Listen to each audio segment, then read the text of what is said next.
안녕하십니까. 네, 오늘 대한민국과 경제적 민주주의 우리 네 번째 시간입니다. 네. 예, 너무 좀 띄엄띄엄하게 돼서 제가 오히려 우리 국장님한테 많이 미안합니다. 저희 오늘 임수환 우리 국장님하고 같이 또 네 번째 시간을 가질 건데요. 책 한번 소개해 드리기 전에 저희 여기 자유통일 칼리지를 한번 안내해 드리려고 합니다. 제 1기 수강 회원 모집을 하고 있고요. 지금 최악의 통일 시나리오는 뭐 김정은과의 평화 통일이다 해서 저희들이 자유 통일을 기초로 북한 재건을 성공적으로 추진해 통일 한국이 21세기 선진 강국으로 도약하는데 기여할 리더를 길러내는 인큐베이터이자 자유 통일을 바라보는 애국 시민들의 교육 현장을 한번 이렇게 뭐 칼리지로서 이렇게 하고 있습니다. 정원은 60명이고요. 현재 수강 신청을 하고 있습니다. 그리고 자유통일 홈페이지가 www.clr.co.or.kr 다시 한번 말씀드리겠습니다. www.clr.or.kr 이쪽으로 접수하시면 되고요. 접수 지금 지원 기간이 6월 7일부터 20일까지고 저희 국장님도 교수진에 제가 포함된 걸 알고 있습니다. 예, 여기 자유통일 칼리지는 우리 리버티 코리아 포스트의 유럽 이야기를 매주 쓰시는 박상봉 박사님이 학장으로 새로 설립한 자유통일에 대한 교육기관입니다. 그래서 박 박사님께서 독일에서 유학을 하시면서 독일 통일을 직접 거기서 쭉 관찰을 하신 그 경험을 가지고 거기에 입각해서 계속해서 통일에 대해서 연구해 오셨던 분이기 때문에 그런 통일운동의 일환으로 이런 교육기관을 한번 설립을 해서 많은 분들에게 사회가 가지고 있는 통일 철학을 한번 정개해 보시고자 하는 그런 취지에서 설립됐고 저도 이제 거기 동참해서 한 강좌를 강의를 할 겁니다. 네. 많이들 와서 들으시면 통일에 대한 나름대로의 그 일관된 관을 정립하실 수 있을 거라고 장담합니다. 아, 네. 맞습니다. 이게 보시면, 뭐, 오셔서 보시면 아시겠죠. 홈페이지를 보시면 알겠지만, 이 강사진 분들이 상당히 뛰어나신 분들, 이제 앞에 계신 임 박사님도 마찬가지시고요. 임수환 박사님도 마찬가지고, 또 교육기간 및 혜택을 한번 저희가 좀 말씀을 좀 드리면, 총 13주 과정이더라고요. 네. 매주 토요일 2시부터 6시고요. 2018년 6월 23일부터 9월 15일까지 그렇게 되고 1단계 기초과정은 자유통일 코디네이터 자격증을 부여해 주고 2단계 심화 과정은 자유통일 지도자 자격증을 또 부여하더라고요. 하여튼 서대문 교회에서 이렇게 하니까 홈페이지를 좀 참조해 주셔서 많은 분들이 좀 동참해서 우리가 통일을 앞당기는데 그 선두 지도자들이 좀 많이 나와서 좀 잘 융합됐으면 좋겠습니다. 교수님 강의 좀 잘 부탁드리겠습니다. 네. 자, 그러면 예, 오늘 우리 여기 또 대한민국과 예. 또 경제적 민주주의 이 책입니다. 우리 임수환 박사님께서 직접 저 필주하셨고요. 제가 지난번에 한번 말씀드린지 모르겠지만 이 책이 조금 좀 딱딱한 면이 없지 않아 있는 게 이게 논문을 이렇게 취합을 해서 좀 그런데 제가 개인적으로 한 100장을 넘기니까 그 다음부터 너무 재밌더라고. 100페이지를 넘으니까 너무 재밌는 책이는데 오늘 네 번째 시간. 네. 네. 지난 시간에 저희가 이제 막스 전통하고 중경 전통까지 말씀을 드렸고 이제 오늘은 좀 더 우리의 실질적으로 우리의 건국 개념의 이제 기초가 됐던 사조들을 집중적으로 다루기 시작하겠습니다. 지금까지는 좀 더 다른 나라 이야기를 많이 해서 좀 산만하게 느껴졌을 수도 있겠지만 이제부터는 좀 더 집중적으로 우리 이야기가 되겠습니다. 우리 이야기를 하는데 이제 먼저 선문의 삼민주의를 하게 됐는데 저도 이제 대학교 때 선문의 삼민주의를 읽고 그걸 우리 이야기라고 저는 생각을 안 했습니다. 그런데 최근에 이제 제가 연구를 해보니까 이게 굉장히 우리 역사의 중요한 사상이었다는 것을 알게 됐습니다. 그래서 제가 책에다가 중요한 사상으로 소개해 놨는데요. 우선 한번 제가 그 사상을 간략하게 소개를 드릴 테니까 여러분들이 감정적으로 와닿는지 안 닿는지 한번 느껴보시기 바랍니다. 삼민주의는 민족, 민권, 민생 이 세 가지로 이루어져 있다는 것은 아마 뭐 많이들 아시고 계실 겁니다. 책에서 배우신 분들도 많을 거고. 그런데 이제 여기서 민족이라는 것은 우리가 뭐 익히 알고 있는 제국주의로부터 민족을 해방시킨다. 우리는 이제 일제로부터 해방시키는 걸 주로 민족주의 투쟁으로 여겼지만 중국의 경우에는 청나라 말기부터 전 세계의 식민지가 됐다. 중국이. 말하자면 완전히 주권이 박탈되지는 않았지만 전 세계의 나라들이 전부 거기에 와서 조차지를 뺏어가지고 가서 각 나라가 조차지를 운영했기 때문에 모든 서구 선진국, 일본을 포함해서 영국, 프랑스, 독일, 러시아 뭐 이런 각 나라들이 들어와서 거기서 이권을 침탈해 갔기 때문에 이제 전 세계 반식민지다 이렇게 이제 손문 자신이 이야기를 했습니다. 그로부터 이제 중국 민족을 해방시키는 것이다. 그리고 또 하나는 청나라 자체를 이 사람들은 이민족으로 생각을 해서 만주족이 만리장성을 100만 군대가 넘어와서 중국의 수억을 다스리는 이런 상태 자체를 이제 이민족의 지배라고 생각을 했기 때문에 만주족으로부터의 독립도 하나의 민족의 개념에 이제 들어가 있습니다. 그래서 이제 선문의 민족주의는 중국의 한족의 민족주의를 주창한 것이고 그걸 지금까지의 중국의 지금 공산당 정부도 같은 그러한 생각을 계승하고 있는 셈이죠. 그 민족까지는 이제 우리가 이해하기 쉬운데 그다음에 이제 민권이라는 말은 제가 저기 한자로 써놨듯이 생소해요. 민권. 인민의 권리다. 그래서 이거는 이제 말하는 민주주의 사상을 이 양반이 민권이라고 표현을 했습니다.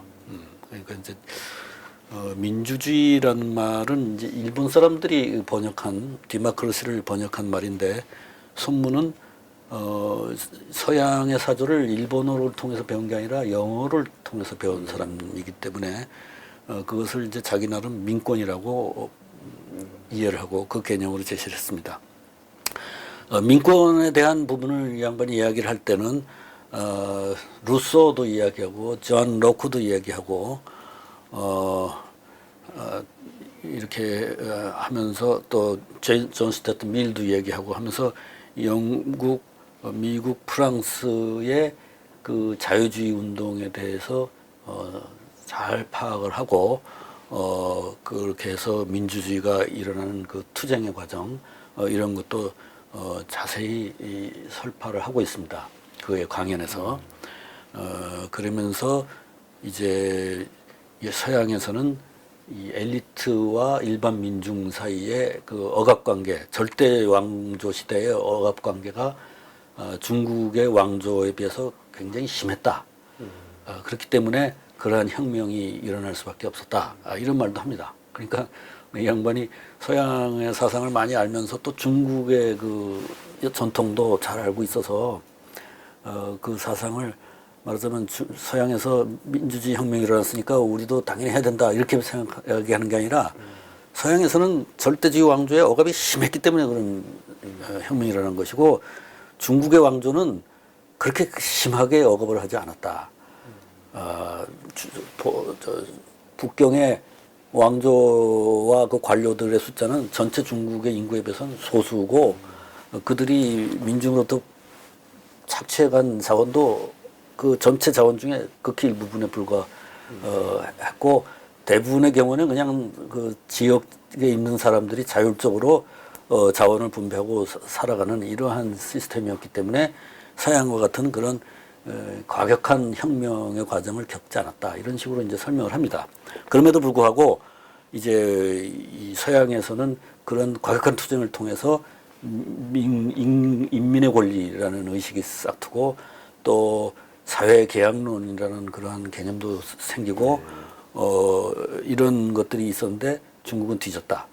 그러니까 그거를 우리도 그것을 도입을 해서 결국은 새로운 공화국을 세울 때 궁극적인 목표는 민주주의다. 헌정 질서를 가진 헌법을 가진 민주주의다. 그리고 권력 분산 그리고 상권 분립을 통해서 개인의 자유가 보장되는 이러한 체제로 가자라고 이제 이 양반이 민권주의라는 거를 이제 주장을 한 겁니다. 그래서 이제 민족주의, 민권주의, 그다음에 마지막에 민생주의가 이제 제가 쓴 책에 관련이 되는 직접적으로 관련되는 부분인데 민생은 이제 저기 그 앞에 그 민자에다가 생명할 때 생자 그를 쓴 것처럼 인민의 생활에 관계되는 이야기입니다. 그러니까 경제적 민주주의에 관한 이야기죠. 그래서 절제 자본을 통해서 거대 자본의 그 권한을 제한하고 그리고 평균 집권을 통해서 지주들의 과도한 권력을 제한하고 또 국제 협력을 통해서 국가 자본을 건설할 수 있는 그 자본을 도입하고 이렇게 하면서 계급 전쟁을 방지하는 그러한 민생의 경영, 그게 이제 민생주의입니다.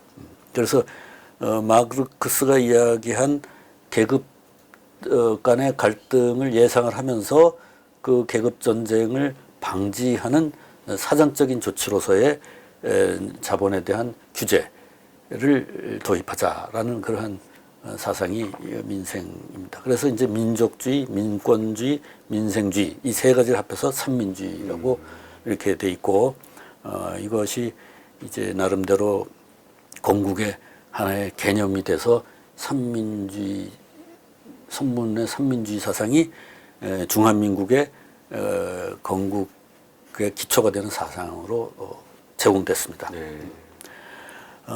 그리고 이제 1921년에 이 양반이 이제 International Development of China라는 책을 출간을 했습니다.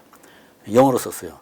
처음부터 중국어로 쓴 게 아니라 이제 이 양반이 이제 어릴 때부터 미국이나 영국 교육을 받았기 때문에 영어로 썼는데 그 영어로 쓴 이유는 이제 아까 민생에서 국제협력이라는 부분, 그 선진국의 자본협력을 받기 위해서 쓴 책이기 때문에 영어로 썼죠.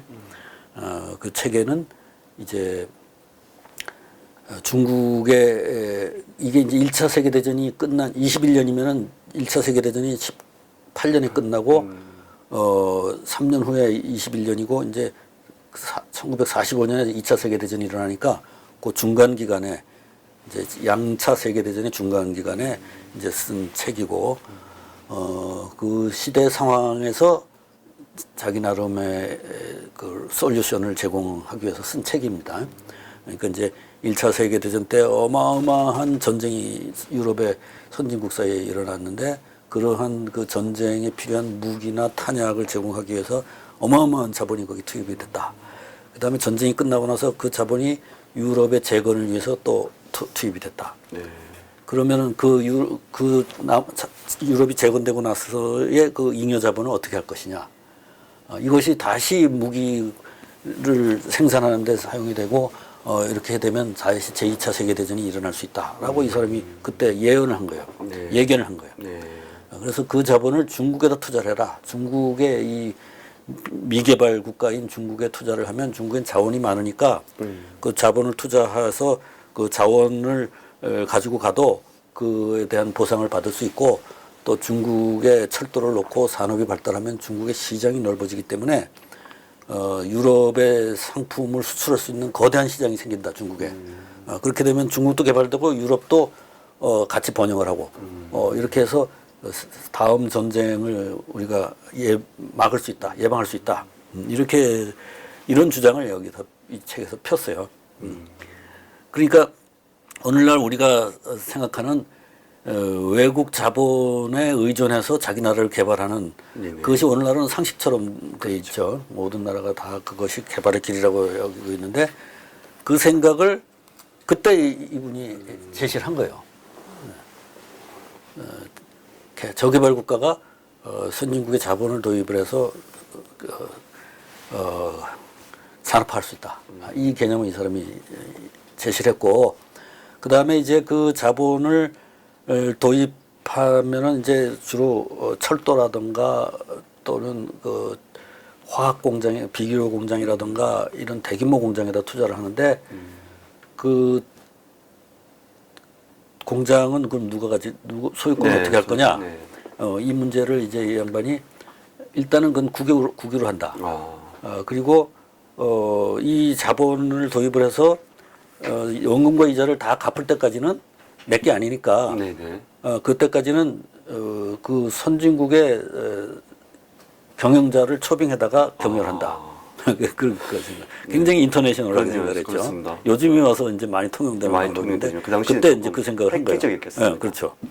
그렇게 해서 이제 그 외국인 매니저와 기술자에 의해서 이 생산과 수출 수입이 이제 정상화돼서 원고 이자를 다 갖고 나면 이제 그 사람들 내보내고 이제 이걸 국가가 경영한다. 지금 국가가 경영한다. 개인이 그래서 거기서 나는 이유는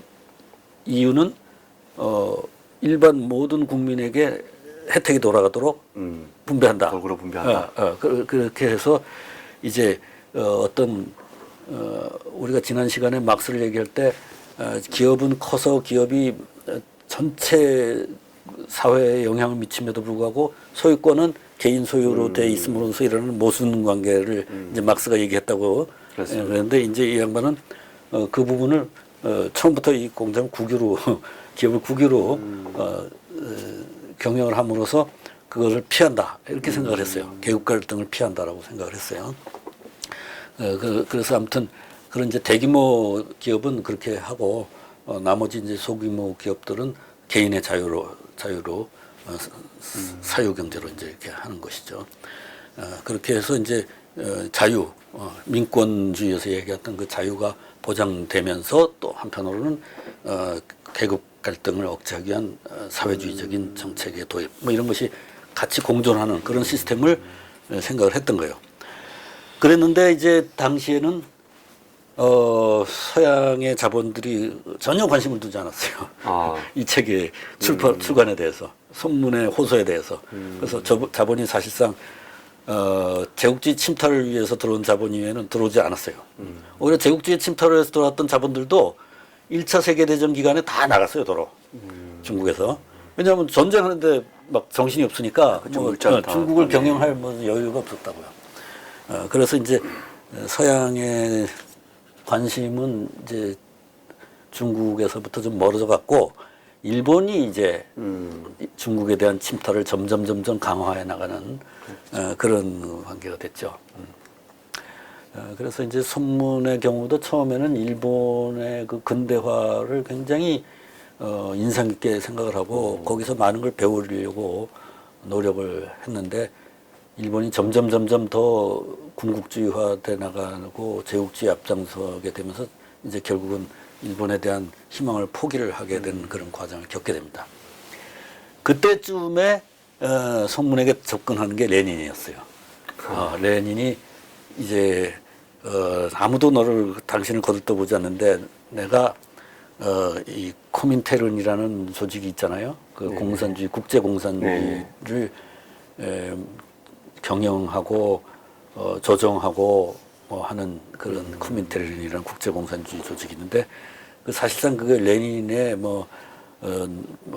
손아귀에 있는 조직이죠. 그 코민테른을 통해서 내가 당신한테 도움을 줄 수 있다.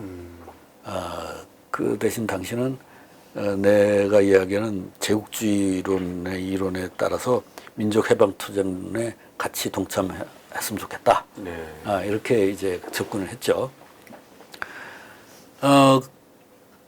근데 이제 이게 민족해방투쟁이라는 거는 선문의 그 민족주의하고 사실 합치되는 명분이에요. 선문의 민족주의도 제국주의로부터 중국 민족을 해방시키는. 네, 그렇죠. 그러니까 레닌의 민족해방투쟁론은 이제 이 제국주의라는 그 거대한 힘을 분쇄하기 한 방법으로 그 식민지 민족들의 민족해방투쟁을 선동하는 거기 때문에 그 식민지 중국은 식민지라고 해도 반식민지라고 half 콜로니로 반식민지라고 불렸는데 어쨌든 중국 민족에게 해당이 되는 거예요. 레닌의 그 제국주의론 민족해방투쟁론이. 그래서 서로 간에 그 합의가 이루어져서 이게 제1차 국공합작이 일어납니다. 그러니까 장개석이 했던 국공합작인 제2차고 네. 여기서 제1차 국공합작이 일어납니다. 그래서 그 당시에 이제 공산당이라는 것이 조그만하게 중국에 존재를 했는데 뭐 손문이 신경 쓸 필요도 없을 정도로 조그만한 조직이었는데 레닌의 요구에 따라서 공산당을 국민당에다 입당을 시킵니다. 공산당원들을 국민당에 입당을 시키고 그러면 공산당원들은 국민당의 규율에 따라서 행동을 하게 돼 있어요. 그리고 레닌이 자금을 제공을 해서 국민당 조직을 근대화시키는데 그 네. 훈련 자금으로 썼습니다. 그래서 손문이 이제 거느리고 있던 국민당이 이때 이제 근대적인 정당이 되는데 레니니스트 정당처럼 돼요. 조직의 형태가. 이렇게 하네요. 네. 네. 그래서 우리 임시정부는 정부잖아요. 그래서 네네. 그 안에 여러 정당이 있었어요. 임시정부에는 다당제였어요. 다당제. 오, 그러니까 네. 복수정당제지, 복수정당제.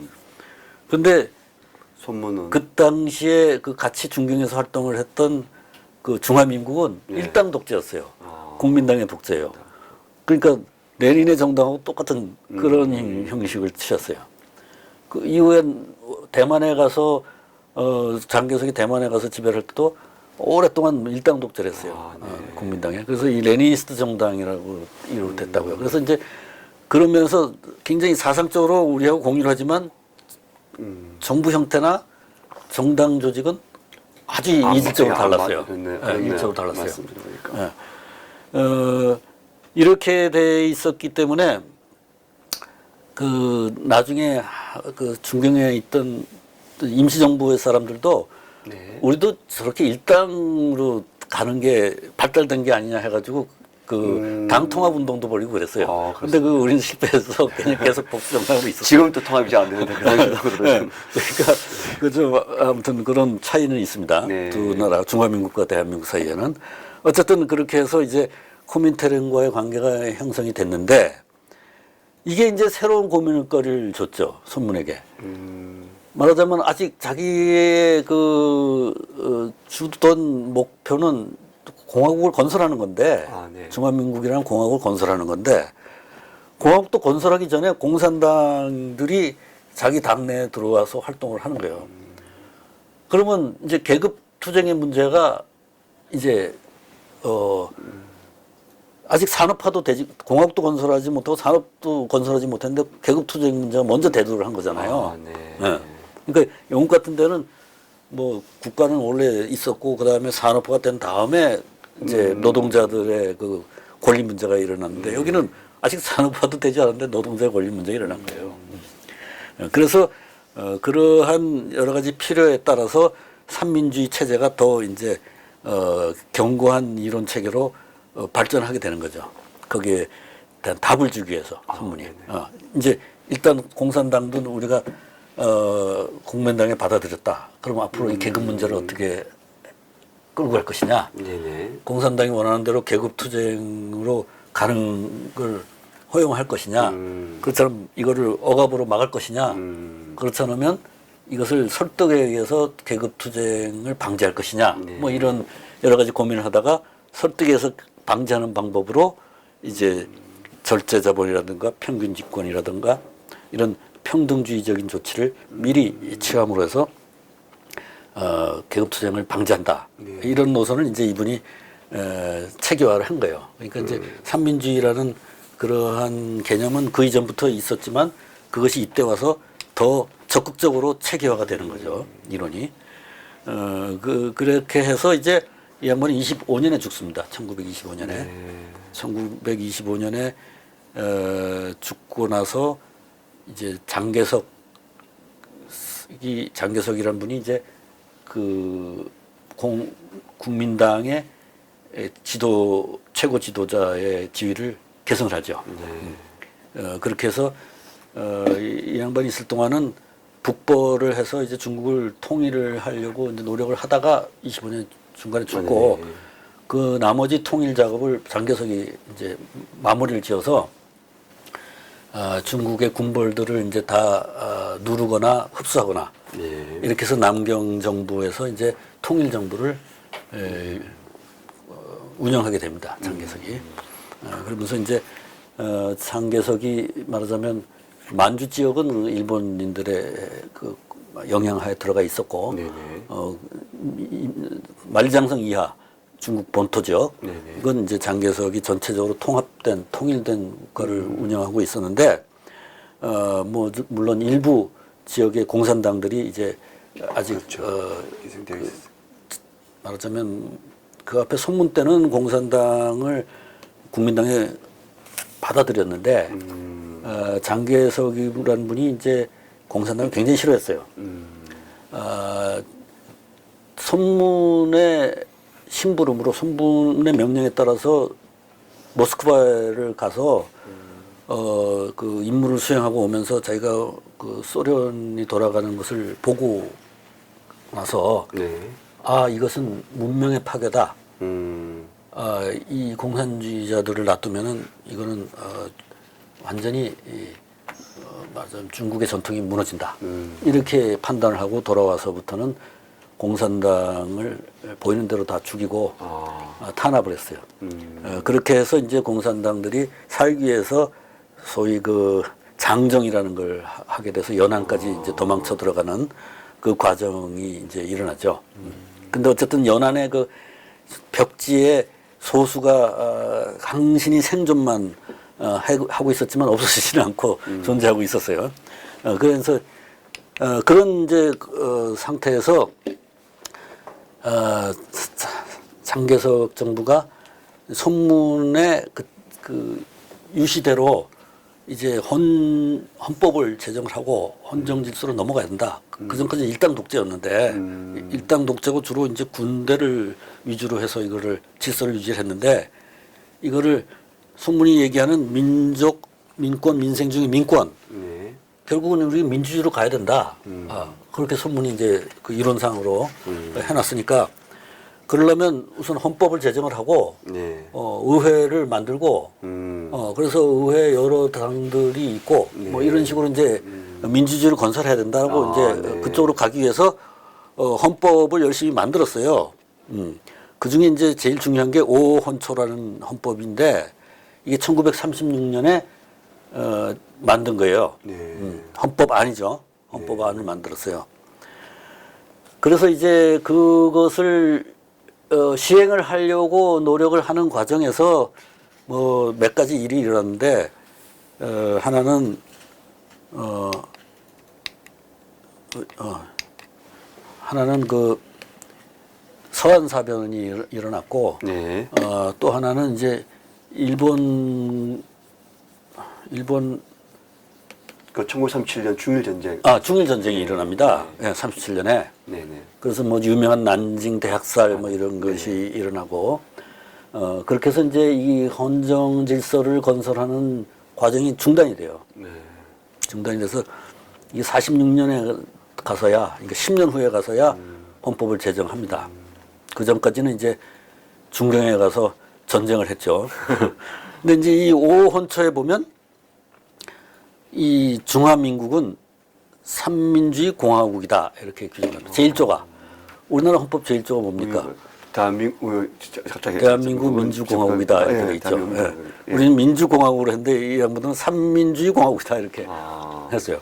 그만큼 선문의 사상이 중화민국의 중요한 사상인 거예요. 그래서 이제 그 중국 사람들이 선문에 대한 존경심도 대단하고 그래서 이제 선문의 사상을 기반으로 해서 중화민국의 이제 레지티머시가 정당성이 구축될 수 있을 정도로 대단한 존경을 받았어요. 선문이라는 사람은 자기가 살아있는 동안 권력을 부리지 못했어요. 항상 권력은 뺏겼고 이런 사상을 구상을 해서 사람들한테 강연을 해서 민주주의를 교육하는 그러한 활동을 주로 했죠. 본인은 그냥 계속 있어 정립도 못 해보고 그냥 그런 그렇죠. 오히려 사상가 또는 혁명가지 통치자로서의 역할은 뭐 해보질 못한 셈이에요. 네. 그 이제 다음으로 이제 넘어가서 예. 잠시 좀 쉬었다가 갈까요? 아니요, 괜찮아요. 이 조소왕이라는 분은 네. 그 한번 좀 부연 설명을 좀 해주면 책 읽을 때 많이 좀 도움이 될 것 같다는 생각을 좀 많이 가졌거든요, 개인적으로. 조소왕이라는 분을 좀 설명해 주셨으면 좋겠어요. 조소왕이라는 분은 이제 한말에 그 뭐야 고종 때 그 아주 양주의 큰 사대부 가문의 네. 자손인데 황실의 장학금으로 물론 어릴 때는 한학을 공부했고 네. 황실의 장학금으로 이제 일본에 가서 중학교부터 공부를 했죠. 네. 그 중고등학교를 뭐 일본에서 제일 좋다는 뭐 학교를 해서 이제 공부를 하고 그 다음에 명치대학에 가서 법학을 전공을 했어요.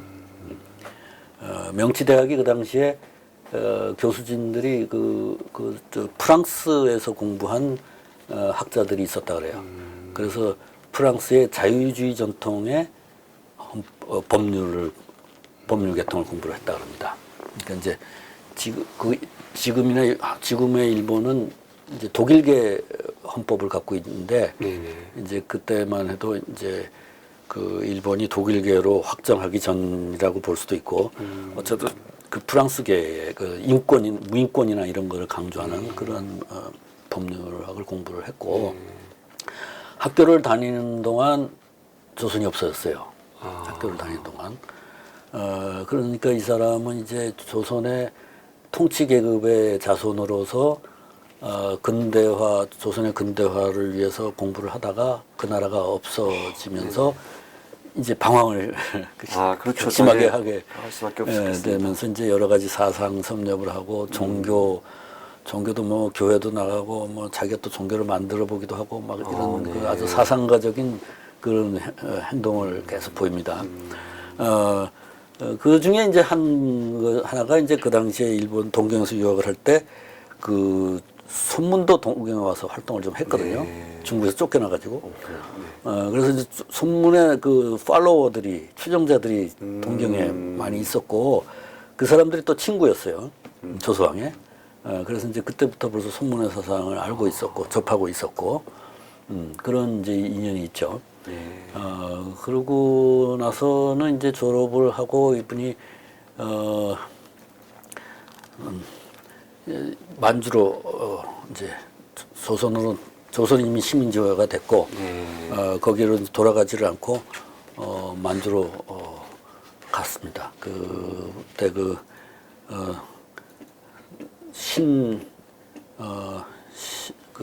선배 그분이 이제 인도를 해서 상해로까지 가서 이제 상해 임시정부의 첫 헌법을 기초하는 또 기초자가 됐죠. 그러니까 헌법이라기보다 임시헌법이지 임시헌장에. 그리고 이제 대부분 이 임시정부 활동을 하던 분들이 생활이 불안정하고 먹고 살기도 어렵고 본국의 이제 사대부의 자손들인 경우에 본국의 땅이 뭐 있고 뭐 하면 또 그거 다 팔아서 다 쓰고 나면 이제 더 이상 뭐 어떻게 생계가 방법이 없고 이런 상태이기 때문에 이 학문적인 이 활동을 하기가 어려운 환경이었는데 이분만은 끝까지 이 학문적인 활동을 했고 그리고 이제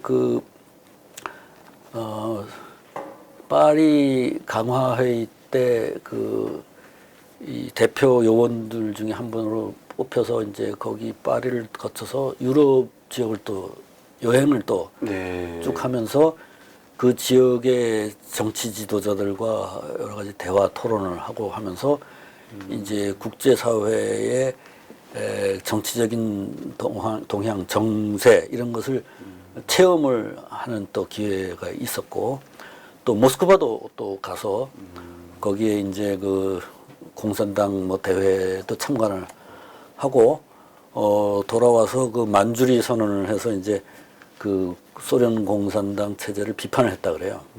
그러니까 이제 이 양반이 유럽에 돌아다닐 때는 주로 3인당 계열의 온건 사회주의 계열의 지도자들과 교류를 했고, 그다음에 소련에 들어가서 보고 와서는 그 소련의 그런 강성 공산주의를 이제 못마땅하게 생각을 한 게 이제 그건 또 장개석하고 비슷한 면이 있죠. 예, 그리고 이제 돌아와서 또 선문과 그 면담을 한 두 차례 또 한 적이 있고, 예, 그래서 이제 나름대로 그런 사상적인 그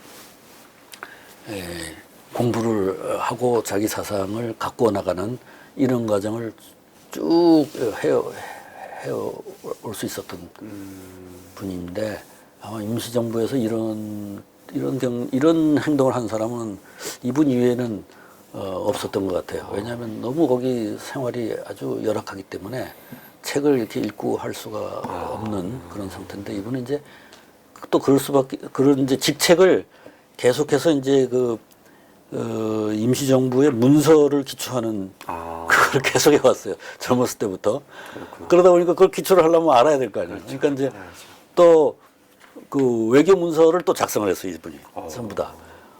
그러다 보니까 이제 뭐 글을 읽지 않고는 할 수가 없는 그런 거를 이제 해서 하다 보니까 우리가 임시정부의 외교 문서 뭐 또 중화민국에다 보낸 문서라든가 뭐 또 미국이나 영국이나 이런 데 보낸 문서라든가 이런 거 보면 거의 다가 이제 이분이 쓴 거죠. 그래서 이제 평생에 그런 것들 써놓았던 것들이 이제 남아서 우리가 이분의 사상을 이제 짐작을 하고 있는 건데 근데 선문과 달리 선문은 이제 그 자기의 그 전체적인 사상을 강연을 통해서 쭉 체계화를 해서 나름대로 그 강연을 했고 네네. 그 강연집을 남아 있어요. 그분도 쓴 글이 있는데 그건 불타 없어졌어요. 집이 불이 나서. 근데 이제 그나마 그래도 강연한 기록이 남아 있어서 그 사람의 사상 체계가 나름대로 논리적으로 그렇죠. 남아 있어요. 근데 이제 조상 같은 경우에는 그런 책으로 이렇게 책 분량으로 한 게 없어요 우리한테. 안 쓰셨는지 썼는데 없어졌는지 뭐 이사 오는 과정에서 뭐 분실했는지 모르겠는데 없는데 단지 이제 임시정부의 문서들이 우리에게 남아 있어요 전부 다. 그 중에 하나가 건국강령이고 이런 것들을 보면은 이제 이분이 이러이러한 것을 주장했다는 걸 알 수 있어요. 그것이 바로 이제 삼균제도라 그래갖고 정치, 경제, 교육의 균등 이런 것은 이제 자기가 논문 정도의 부피로 이렇게 쓴 글들이 있어요. 그래서 이제 그분의 사상을 요지가 뭐다라는 거 우리가 알 수가 있는데 그러한 요지를 무슨 생각으로 이런 요지들을 갖다가 그렇죠. 이야기를 하셨을까? 그 이론적인 부분은 우리가 선문의 그 이론을 가지고 이렇게 설명을 해보면 논리적으로 다 맞더라 이거예요. 제가 해보니까. 그래서 이제 이 양반의 사상의 그 시어리를 선문의 사상으로 해석을 하다 보면 거의 맞기 때문에 그렇게 이제 제가 해서 이 책을 쓴 겁니다. 그래서 이제 조상의 그 상균제도를 이제 좀 구체적으로 설명하면 왜냐면 제가 왜 여쭤보냐면 이 책을 읽다 보면 조상이라는 생소한 인물의 얘기가 참 많이 나오더라고요. 사실은. 근데 우리 국장님께서 지난번에 이제 사적에서 조상에 대한 얘기를 해주셔서 우리 독자분들이 조금만 더 이렇게 배경 지식을 알고 가면 책이 또 재밌고 이 방송이 재밌을 것 같아서 했는데 참 좀 안타까운 건 지난번에 제가 사석에서 한번 물어본 적이 있지만 이 조상이라는 분이 만약에 옳게 나쁘기입니까? 나쁘기 안 됐다면 우리의 그 현재 단독지을 좀 하세요. 건국 70주년 이걸 딱 규명해 줄 수 있는 우리의 건국은 언제다 이렇게 규명도 해주고 또 어떠한 법은 이 법은 왜 만들었나가 그렇죠. 이 법은 왜 어떠해서 만들었나 이런 부연 설명이 딱 띄었으면 지금의 대한민국이 이 법으로 적어도 이 법으로 갈등은 없지 않았겠나라는 생각을 제가 가져서 한번 여쭤봤습니다. 그 조소왕이라는 분이 이제 그 아까 내가 이 중국으로 망명을 할 때 인도했던 분이 그 신규식인데 신규식이라는 양반은 또 청주 지방의 이제 큰 그 사대부 가문의 자손인데 이 양반은 20대 이제 그 신식 군대 훈련을 받고 조정에서 일을 하다가 을사보호조약이 있어가지고 군대를 해산을 하는 그치. 명령이 하니까 그 저항을 무장 저항을 하다가 큰 부상을 입고 이제 사경을 헤매다가 소생을 해가지고 중국으로 망명을 해서 네. 손문과 같이 신해혁명의 동지가 됐어요. 중국 혁명에 투신을 했죠.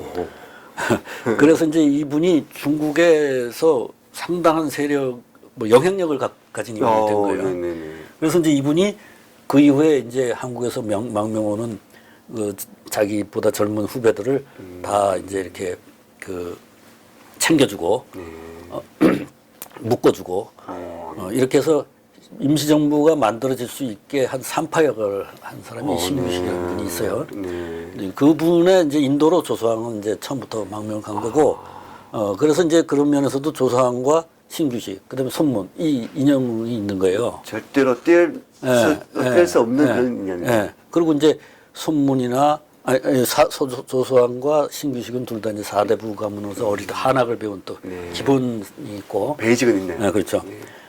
그리고 이제 아까 이제 이야기한 뭐 여러 가지 뭐 유럽을 갔다 오고 한 게 있고 그 다음에 이분이 이제 한국에 돌아와서는 또 어떻게 했냐면은 이 일본군이 패퇴하고 나서 김구하고 같이 돌아왔죠. 네. 김구가 주석이었고 임시정부에 이분이 외무부장이었죠. 외무장관. 네, 외무장관. 그러니까 핵심 참모라고 볼 수 있는 거지 김구에. 그렇죠. 김구는 이제 그 투쟁력은 대단하지만 이 문서를 뭐 쓰고 하는 이런 능력은 없는 그렇죠. 분이니까 그걸 다 이 사람이 다 했다 보면 되는 거예요. 조서왕이. 그러니까 임시정부 그러면 대표를 사람들은 다 김구라고 생각을 하는데 그렇죠. 그럼 임시정부가 가진 정신이 뭐냐? 네. 라고 했을 때 김구를 쳐다봐서는 아무도 나오는 게 없다고 저는 봐요. 조서왕을 쳐다봐야 그게 나오는 거지. 네. 그래서 제가 그때 사석에서 그런 얘기를 했을 것 같아요. 조상이 만약에 조상이나 이분이 나쁘게 되지 않았다면 지금 저기 있는 효창 운동장에 있는 백범 김구 기념관이 없었고 오히려 조상의 기념관이 있지 않았겠냐. 그때 한번 여쭤본 것 같습니다. 아니 뭐 백범대로 또 있겠지만 예. 이게 이제 건국의 정신을 우리가 연구를 하려면 백범보다는 김구보다는 조상을 연구를 해야 된다 이거예요. 적어도 학자들은. 근데 이제 조서왕이라는 사람도 대한민국에서 이렇게 반공이 강할 때는 연구하기가 그렇게 꺼름칙한 사람이에요. 아, 네. 말하자면 백범이 그 남북 협상을 하러 갈 때 같이 갔다고요. 아, 김일성이 조서왕도 같이 갔다고. 네. 첫거니까 같이 가죠. 예. 그러니까 같이 갈 수밖에 없겠지. 예. 그 이제 귀국을 해서도 백범이 이제 임시정부의 수장으로서 자기가 어떤 활동을 막 강하게 했다고요. 무슨 반탁운동 이런 것도 막 또 과격하게 막 밀고 나오고 했는데 이럴 때도 항상 조서왕이 옆에 있었던 거예요. 그런데 이제 남북 회담에 갔다 와서는 백범은 끝까지 이 한국 정부의 건국을 이제 인정하지 않았는데 조서왕은 인정을 했어요. 그리고 이 남북 협상이라는 그때 그 행사가 잘못된 거였다 처음부터 이렇게 얘기를 해요, 이 양반이. 그리고 임시정부로부터 내려오는 정통은 대한민국에 있다. 분명히 써놨어요, 자기 글에. 예. 그 다음에 50선거에는 이 양반이 참여를 못했죠. 거기 갔다 오는 바람에. 2대 제2대 국회의원 선거에 출마를 해서 당선이 됐어요. 그러니까 대한민국 정부에 이제 참여를 한 거예요. 그 전에 또 정당도 만들었어요. 근데 정당이 뭐냐? 사회당을 만들었어. 아, 사회당. 사회당 네. 만들었어. 그러니까 그 당시 식자체인들이 가지고 있는 그 사회당. 그렇지. 지금 사회당의 생각이 아니고 그 당시에 그렇지. 가지고 있는 사회당이니까 그렇죠. 그거는 어떻게 보면 또 그분의 사고가 맞을 수도 있지 않습니까? 어떻게 보면. 그러니까 예. 지금 생각을 해보면 이분이 그때 납북이 안 됐다면 우리나라의 좌파가 저렇게 극단적으로 가지 않을 수 있었다는 거예요. 그러니까 나라를 인정하는 좌파가 될 수 있었다는 거예요. 이분이 사회당을 계속 할 수 있었다면. 제가 지금 그 부분을 말씀을 드리려고 끝내려고 했는데 너무 안타까운 거예요. 그게. 그분이 만약에 제가 이 책을 보니까 납북되었어도 뭐 김일성이 워낙 똑똑한 사람이라서 그냥 어떻게 뭐 보니까 그냥 여생을 그냥 그렇게 그냥 아무 자기 정권에 그러니까 뭐 김일성이 써먹지 못했지. 정권에 써먹던 정권이 아니라 하여튼 그쪽에 써먹지도 못하고 그냥 이렇게 안타깝더라고요. 만약 저분이 정말 대한민국에 계셨다면 말씀하신 대로 현재의 진보는 없었을 거라는 생각이 좀 들어요. 그리고 이제 이승만 대통령이 만약에 이분이 살아 있었으면 네. 이승만 대통령이 있고 자유당이 있고 야당으로서 사회당이 있었겠죠. 네. 뭐 큰 당이 될지 작은 당이 될지 그 모르지만 영국처럼 그런 모델이 될 수 네, 있어요. 그렇게 될 수 있었던 거지. 그리고 자기가 또 영국에 가서 영국의 노동당 사람들하고 많이 교류를 했어요. 네. 그러니까 그런 모델로 갈 수가 있었던 거지. 그리고 이분이 또 이승만 대통령을 좋아했어요. 네. 서로 좋아했다고. 그러니까 어떤 사상가로서 이렇게 서로가 신망하고 두터운 그런 게 있었거든요. 그리고 또 이승만 대통령은 자기보다 또 더 많이 아는 부분이 많잖아요. 네. 국제 정세에 대해서 네, 막 네, 많이 하니까 네. 존경을 했죠. 그리고 자기보다 훨씬 선배고. 네. 그래서 하나의 그 여와 야로서의 그 어떤 쌍두마차를 이룰 수 있었어요. 그 서로 간에 견제와 균형 그리고 하모니가 될 수 있는 그러한 인물이었는데 그분이 없어지고 나니까 이제 이승만 대통령의 입장에 봐서는 뭐 자기를 뭐 감히 견제할 만한 인물도 없고 그 오히려 자기는 이제 항상 인물난에 허덕인다고 생각을 하고 전국을 이끌어가신 너무나 거죠. 안타까운 분이 미련을 갖고 말이에요. 그렇죠. 그런 이제 게다가 뭐 이 건국강령을 쓴 사람을 저놈들이 데려가 버렸으니까 네. 대한민국의 정통성에 상당 부분에 훼손된 것 같아요. 타격을 준 거죠. 예, 정말 훼손된 것 같아요. 적어도 오늘날 건국 뭐 70주년 이런 얘기를 하지 않을까. 그렇죠. 우리 정말 건국 70주년이잖아요. 뭐 100주년 이런 얘기를 하고 있으니 너무나 안타까운 거예요, 정말. 이제 그거는 그렇게 됐는데 아무튼 네. 뭐 안타깝지만 우리 역사는 그렇게 된 거예요.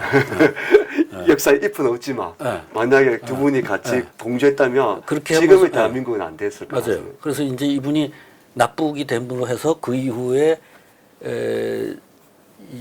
이분에 대한 그 건국에서의 건국 개념에서의 이분의 위치를 학자들이 연구하지 못한 거예요, 사실상. 거의 연구하지 못했고 그냥 신비주의적으로 소소하게 삼균주의가 있었다더라 막 이러면서 이제 쓰는 몇 분의 사학자들이 계시긴 했지만 그것이 우리나라의 지금 정치 체제에 어떤 의미를 가지고 있는가 이런 식으로 연구를 하지를 못했다 이거예요. 지금부터 제가 그걸 한번 말씀해 주셔야 될 것 같습니다. 그래서 이제 그거를 하지 못했던 이유가 아까 이야기한 것처럼 조서왕의 글이 문서로만 남아있고 배후의 이론이 뭔지를 모르기 때문에 이게 진짜 저 막스 계통의 공산주의인지 영국 노동당 계통의 사회주의인지 구별이 가지 못한 거죠. 구분을 하지 못했던 거죠. 근데 제가 그거를 이제 선문의 이론을 가지고 이거를 해석할 수 있구나 라는 걸 깨닫고 나서 선문을 또 연구를 해보니까 선문은 영국 노동당 계열의 사회주의에 가까운 그런 사람이고 그래서 제 나름대로 그래서 해석을 해서 이 책을 쓴 겁니다. 그래서 이제 이분이 정치, 경제, 교육의 균등을 이야기를 했는데 정치적인 균등은 민주주의를 얘기하는 거예요. 모든 사람이 1인 1표를 갖는 민주주의. 그러니까 정치적인 균등이죠. 그러니까 손문이 이야기한 민권주의하고 같은 거예요. 그다음에 경제적인 균등은 이제 그 1인 1표를 갖는 것 이상으로 이제 국민들이 기본적인 생활을 영위할 수 있는 권리를 가지고 있어야 한다. 그래서 소작인들이 과도하게 착취받는 데서 벗어나야 한다. 뭐 이런 생각을 하고 있었던 것이 이제 경제적인 균등의 개념이고 그것이 이제 오늘날 우리 복지국가 체제의 기본 사상하고 같은 거죠. 그건 이제 선문의 민생주의하고 같은 겁니다. 그다음에 이제 교육의 균등이 있는데 교육의 균등을 이제 이분은 어떻게 설명하냐면 우리나라 사람들은 특히 교육에 관심이 많은데 일제 통치하에서 교육의 차별을 심하게 받고 있다. 그래서 우리는 이 한을 풀어줘야 한다. 그래서 이제 모든 사람에게 교육의 기회를 줘야 된다. 이렇게 설명을 했어요. 그런데 이 교육의 균등 문제를 손문은 어떻게 어프로치를 했냐면 민생의 일부로 봤어요. 민생주의 일부로. 실제 또 그게 맞는 것 같기도 하고. 네, 모든 사람에게 인간적인 기본 생활을 보장을 하려면 기본적인 교육의 기회도 제공돼야 된다. 이렇게 선문을 이야기했어요. 그래서 그 중화민국의 헌법에도 교육의 균등 문제가 들어가 있어요.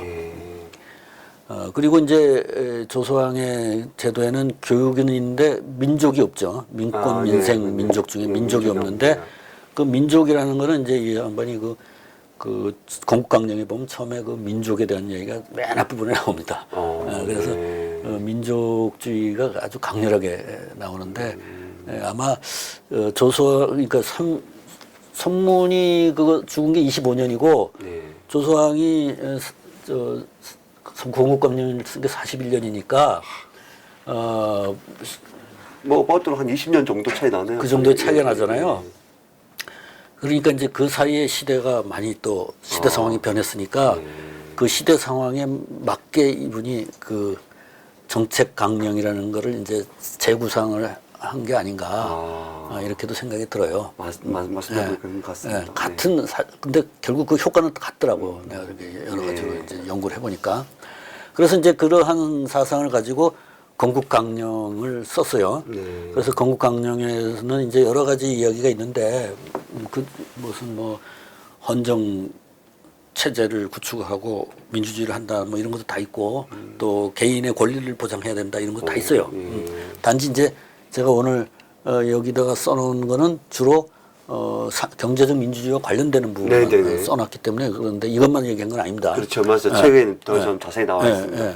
그래서 이제 뭐 토지와 대생산 기관을 국유화한다고 돼 있고 또 농경지는 그 경제 유전으로 분배하게 이렇게 자력자경인으로 이제 분배하는 걸로 돼 있습니다. 그리고 국제적으로는 이제 이거는 공국 강령에 써 있는 게 아니라 그분의 다른 글에 써 있는 이야기인데 국제협력에 대해서 이렇게 써놨어요. 국제적으로 자원의 호용, 기술의 합작, 자본의 수출입을 통해서 우리가 국가를 경영한다 이렇게 돼 있어요. 이게 무슨 얘기입니까? 자유경제 시장체제하고 그 좀 같은 얘기 아니에요? 자유무역을 하자는 얘기죠. 네. 자원을 수출입하고 기술도 도입하고 또 수출하고 자본도 수출입하자 이런 이야기예요. 그래서 이제 그 선문이 이야기하는 그 국제 협력을 통해서 발전하겠다는 그 생각이 그대로 있는 거예요, 여기도. 이승만 박사님의 독립정신에도 저는 내용이 있으니까 사실 두 분은 뜻이 잘 맞는 것 같아요. 그러니까 이게 이제 이 두 분만의 특별한 생각이 아니라 그 시대의 지식인들의 다수가 이렇게 생각하고 있었던 거죠.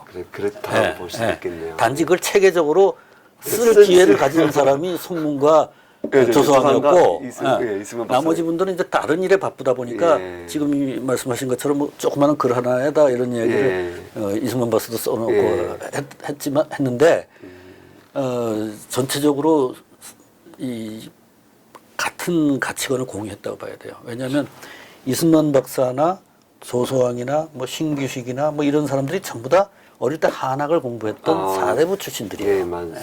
사대부 출신 지식인들이에요.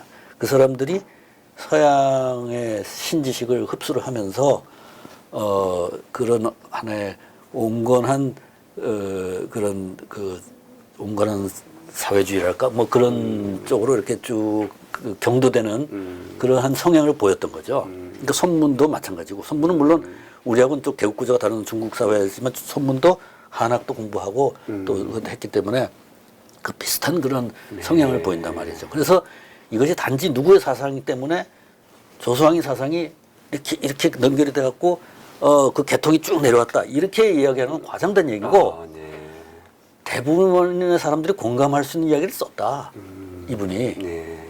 그러니까 그 당시 지식인들이 공감할 수 있는 보편적 가치가 그렇죠. 보편적 가치관이네요. 물론 그 당시에 지식인의 숫자는 얼마 안 됐어요. 지금에 비하면. 그렇죠. 그 소수의 사람들이니까 비슷한 생각을 한 거죠. 다. 서로가 또 알아. 또 서로가 이 사람 뭐 어디서 활동하던 사람이고 어느 동네에 어느 집 자손이고 뭐 다 안다고 서로 간에. 또 자주 만났을 거고. 그렇죠. 얘기도 할 거고. 몇 마디 해보면 금방 얘기가 나오고 통하고 이런 분들이 가지고 있는 공통된 사상이었고 이제 여기에 이제 이질적인 요소가 모스크바에서 공부하고 이제 볼시비키의 교육을 받은 이 사람들이 아주 이질적인 요소가 들어온 거죠. 이 사람들은 이제 전통적인 그 한학 기반의 어떤 가치관을 공유하지 않는 전혀 이질적인 요소가 이제 볼셰비키로부터 브랄테아 계급이 그렇죠. 예, 예. 예, 그래서 이제 그러한 것을 이분들은 이런 조소왕이나 또 이승만이나 뭐 신기슈나 이런 분들은 이제 그거를 이질적인 요소로 본 거지. 그 코민테른유의 사상을 네네. 볼셰비키 사상 이걸 이질적으로 보고 이건 민족하고 민족적인 것이 아니다. 예? 반민족적인 것이다. 이렇게 생각을 한 거죠.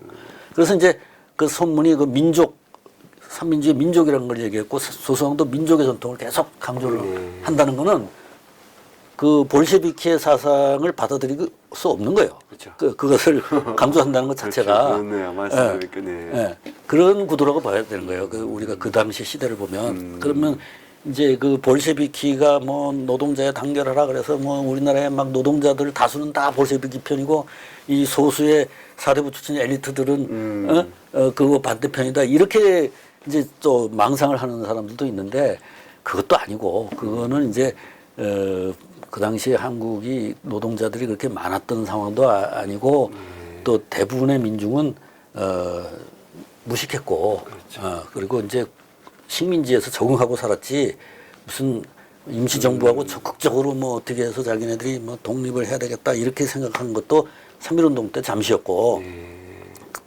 이제 나라를 세우는 이 문제는 소수의 요 지식인들이 해외에 떠돌아다니면서 그리고 국내에 또 남아있는 그 사람들이 이제 그런 생각을 했던 거고 근데 어쨌든 간에 그 사람들이 이제 그 소수의 사람들이 공유했던 것이 이제 오늘날에 와서 우리가 국가를 세우는데 기본적인 개념을 제공했고 그 기본적인 개념 후에 위에 국가가 건설이 돼갖고 그 국가가 이만큼 커졌기 때문에 지금에 와서 보면은 이제 그 소수가 생각했던 것이 엄청난 영향을 주고 엄청난 것을 한 거죠. 네.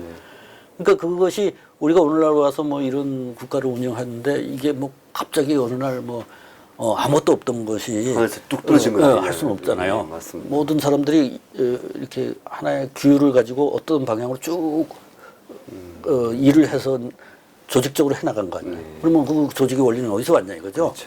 그래서 이제 그 조직의 원리를 제가 이제 규명하기 위해서 이 책을 이제 연구를 해서 쓴 건데 그 중에 이제 삼균제도가 다는 아닌데 중요한 뼈대를 골격을 형성했다는 거죠.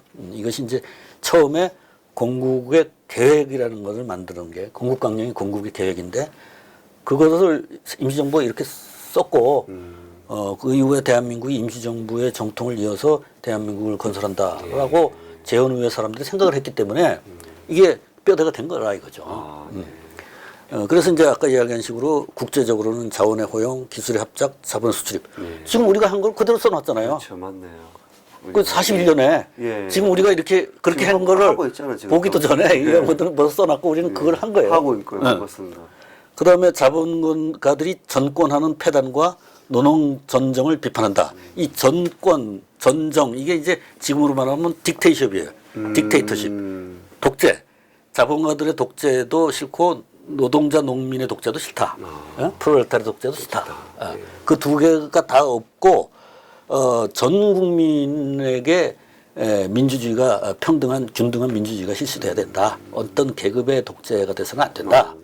이렇게 삼균제도가 이제 이 조소왕의 그 사상 논문에 이런 글이 써 있어요.